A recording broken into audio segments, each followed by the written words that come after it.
In 1973, CIA Director Richard Helms ordered that every file concerning Project MKUltra be shredded and burned. He wanted the two-decade operation scrubbed from the historical record forever. The cover-up was nearly total, but in 1977, investigators found a single box of misfiled financial receipts, a paper trail of crimes that the agency's incinerators had missed. The project began in 1953, born from the height of Cold War paranoia. The CIA was convinced the Soviet Union had developed a biological method to brainwash American prisoners of war. To counter this threat, the agency sought to create its own arsenal of mind control tools: a reliable truth serum, the ability to wipe human memory, and program-compliant sleeper agents. Chemist Sidney Gottlieb led the project. He was obsessed with finding a chemical weapon that could destroy human free will. This fear of Soviet dominance provided the justification for a predatory, illegal campaign. The CIA was now at war with the minds of its own citizens.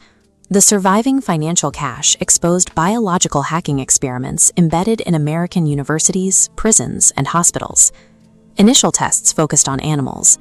Handlers implanted electrodes into the brains of dogs and rats, using a remote transmitter to force them to turn, stop, or run. In the lab, it worked, but in the real world, the animals were easily distracted by natural sights and smells, becoming erratic and uncontrollable. The agency realized they needed human subjects. The search for those subjects led to Operation Midnight Climax.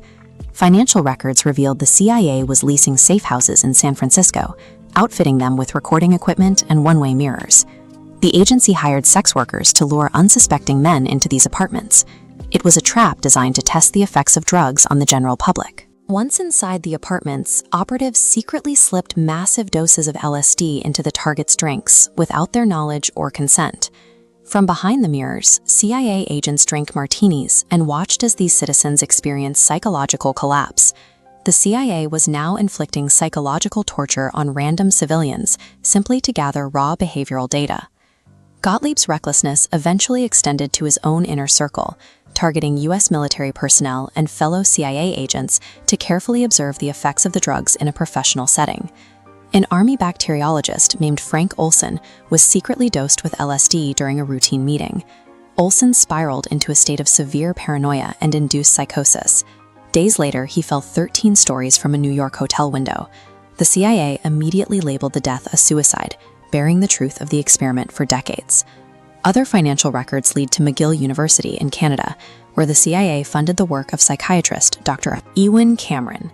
Cameron believed that to effectively control a mind, he first had to erase it. He called this a hard reset of the human identity. Patients seeking help for minor anxiety were subjected to horrific treatments.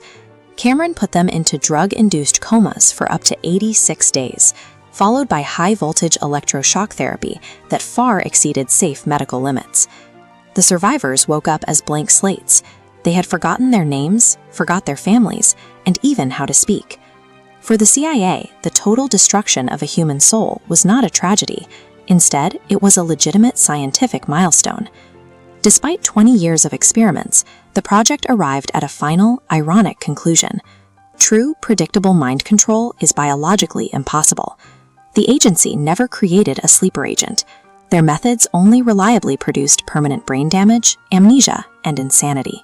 When the surviving financial receipts were brought before Congress in 1977, the scale of the failure and the cruelty was finally laid bare. Richard Helms almost succeeded in hiding this. We are left only with the records he forgot to burn, wondering what was in the documents that did turn to ash. MKUltra collapsed in total failure, but its legacy remains. It stands as proof that the institutions built to protect a nation are capable of systematically destroying its own people.